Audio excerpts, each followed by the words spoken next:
Əgər Hitler 2-ci Dünya müharibəsini qazanmış olsaydı, dünyamız necə olardı? Gəlin birlikdə bu sualın cavabını tapmağa çalışaq. Təsəvvür edin, bir səhər yuxudan oyanır, televizoru açır və alman dilində xəbərlərlə qarşılaşırsınız.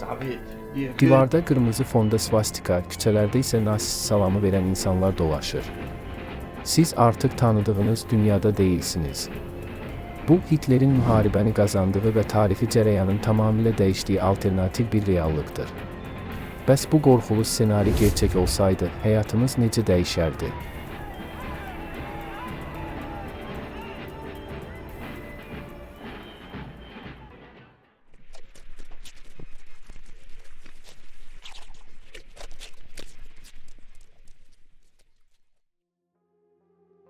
Beləliklə, Adolf Hitler 2-ci Dünya müharibəsində qalib gəlsəydi, bəlkə də bugün biz demokratiya, insan hüquqları və azad düşüncə kimi anlayışların nə olduğunu belə bilməzdik. Tarix tamamilə fərqli yazılar, məktəblərdə rejimə uyğun dərslər keçirilər, insanların düşüncələri isə dövlətin istədiyi formada yönləndirilərdi. Qlobal güc bölgüsü tamamilə dəyişər, Avropanın siyasi xəritəsi bugün tanıdığımızdan çox fərqli görünərdi. Fransa, Hollandiya, Belçika, Polşa və digər ölkələr artıq müstəqil dövlətlər deyil, birbaşa Berlinin nəzarətində olan bölgələr kimi mövcudluğunu davam etdirərdi. Böyük Britaniya işğal olunardı və əsrlər boyu formalaşan demokratiya ənənəsi tamamilə məhv edilərdi. Parlament, azad mətbuat və vətəndaş hüquqları isə yalnız tarix kitablarında xatırlanan anlayışlara çevrilərdi. Bu ssenaridə Sovet İttifaqı ya tamamilə parçalanar, ya da yalnız adı qalan amma gerçəkdə nasist Almaniyasının tam nəzarətində olan bir kukla dövlətə çevrilərdi.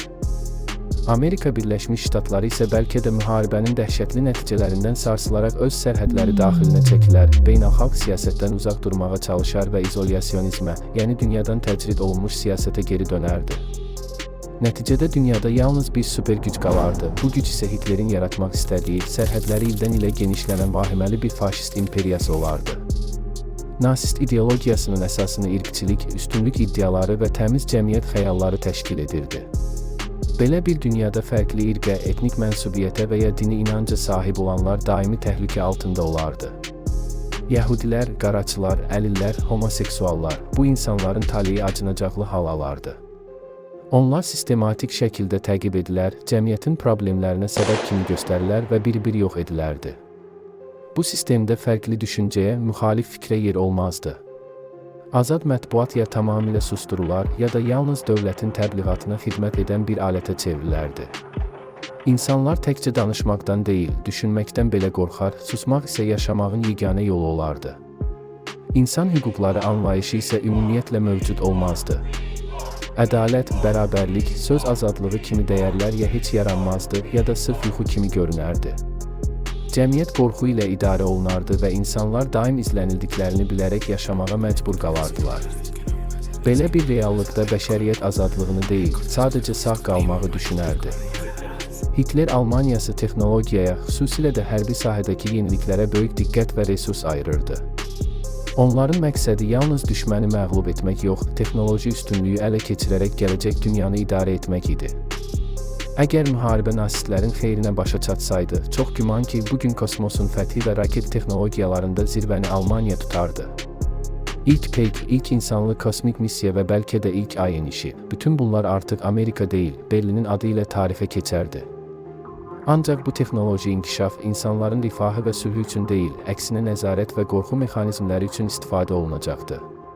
Texnologiya insanların həyatını yaxşılaşdırmaq yerinə onları izləmək, susturmaq və itaətə məcbur etmək məqsədilə tətbiq edilərdi.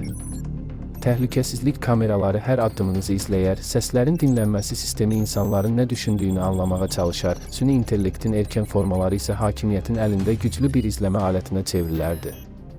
Texnologiya azadlıq gətirməzdi, əksinə bizi görünməyən divarlarla əhatə edən bir qəfəsə salardı. Və biz bu qəfəsin içində yaşamağa deyil, sadəcə itaət etməyə məcbur qalardıq. Mədəniyyət artıq ilhamın, azad fikrin və fərdi ifadənin bir forması olaraq qalmaz, sadəcə rejimə xidmət edən bir alətə çevrilərdi. Teatr səhnələri, kitab rəfləri, rəsm sərgiləri və musiqi səsləri yalnız bir şeyi, nasist ideologiyasının böyüklüyünü təbliğ edərdi.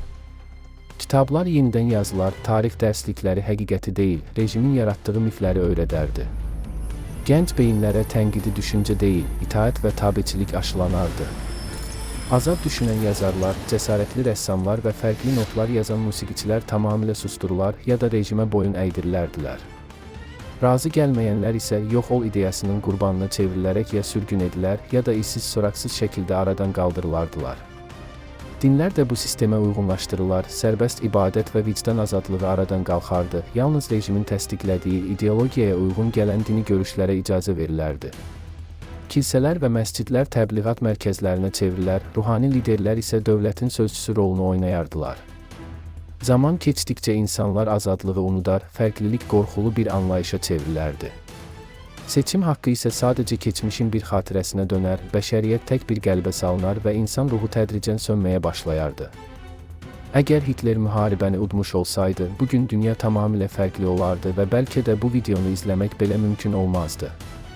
Azad danışmaq, sərbəst düşünmək və fikir bildirmək, bunlar bizim üçün sadəcə xəyallara çevrilərdi.